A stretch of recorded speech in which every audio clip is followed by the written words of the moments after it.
Hi ಎಲ್ರಿಗೂ ನಮಸ್ಕಾರ. Welcome back to my YouTube channel Lakshmi Saviruchi ಅಡುಗೆ ಮನೆ. ಇವತ್ತಿನ ವಿಡಿಯೋ ಬಂದುಬಿಟ್ಟು ಗರಂ ಮಸಾಲಾನ ಮನೇಲೆ ಯಾವ ಥರ ಮಾಡೋದು ಅನ್ನೋದನ್ನು ಹೇಳ್ಕೊಡ್ತೀನಿ. ಅದಕ್ಕೂ ಮುಂಚೆ ನನ್ನ ಚಾನಲ್ನ ಯಾರು ಹೊಸಬ್ರು ನೋಡ್ತಾ ಇದ್ದಾರೋ ದಯವಿಟ್ಟು ಸಬ್ಸ್ಕ್ರೈಬ್ ಮಾಡ್ಕೊಳ್ಳಿ. ಪಕ್ಕದಲ್ಲೇ ಕಾಣೋ ಬೆಲ್ ಬಟನ್ನ ಒತ್ತಿ ಹಾಗೆ ಆಲ್ ಅಂತ ಸೆಲೆಕ್ಟ್ ಮಾಡ್ಕೊಳ್ಳಿ. ಇದರಿಂದ ನಾನು ಮಾಡೋವಂಥ ಹೊಸ ರೆಸಿಪಿಗಳ ವೀಡಿಯೋಸು ನಿಮಗೆ ನೋಟಿಫಿಕೇಷನ್ ಬರುತ್ತೆ. ಇದರಿಂದ ವಿಡಿಯೋ ನೋಡೋದಕ್ಕೆ ನಿಮಗೆ ಈಸಿ ಆಗುತ್ತೆ. ಇವಾಗ ನೋಡಿ ಗರಂ ಮಸಾಲಾನ ಯಾವ ಥರ ಮಾಡಬೇಕು ಅನ್ನೋದನ್ನು ಹೇಳ್ಕೊಡ್ತೀನಿ.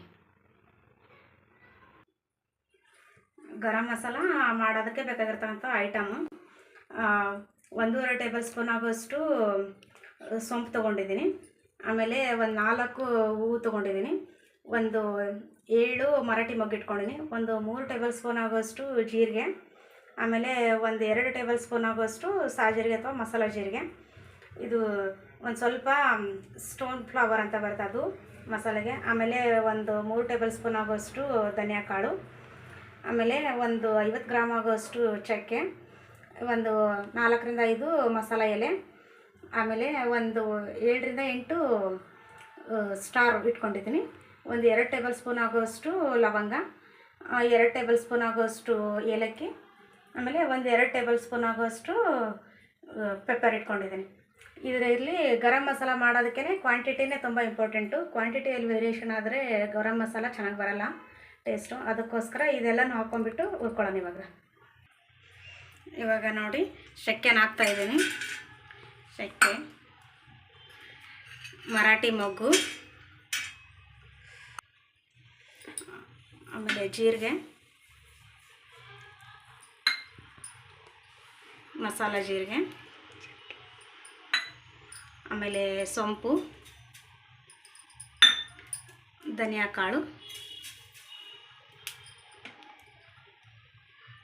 ಆಮೇಲೆ ಬ್ಲ್ಯಾಕ್ ಸ್ಟೋನು ಫ್ಲವರು, ಕರಿಮೆಣಸು, ಏಲಕ್ಕಿ, ಲವಂಗ, ಸ್ಟಾರು, ಮಸಾಲ ಎಲೆ, ಆಮೇಲೆ ಫ್ಲವರು. ಇದಿಷ್ಟನ್ನು ಸೇರಿಸ್ಬಿಟ್ಟು ಹುರ್ಕೊಳ್ಳೋಣ.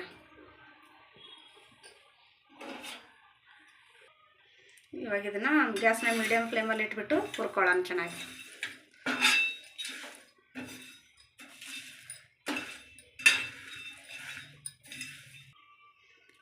ಇವಾಗ ನೋಡಿ ಈ ಥರ ಕಲರ್ ಕೆಂಪಗಾಗೋವರೆಗೂ ಮಸಾಲೆನೆಲ್ಲ ಹುರ್ಕೋಬೇಕು ಚೆನ್ನಾಗಿ.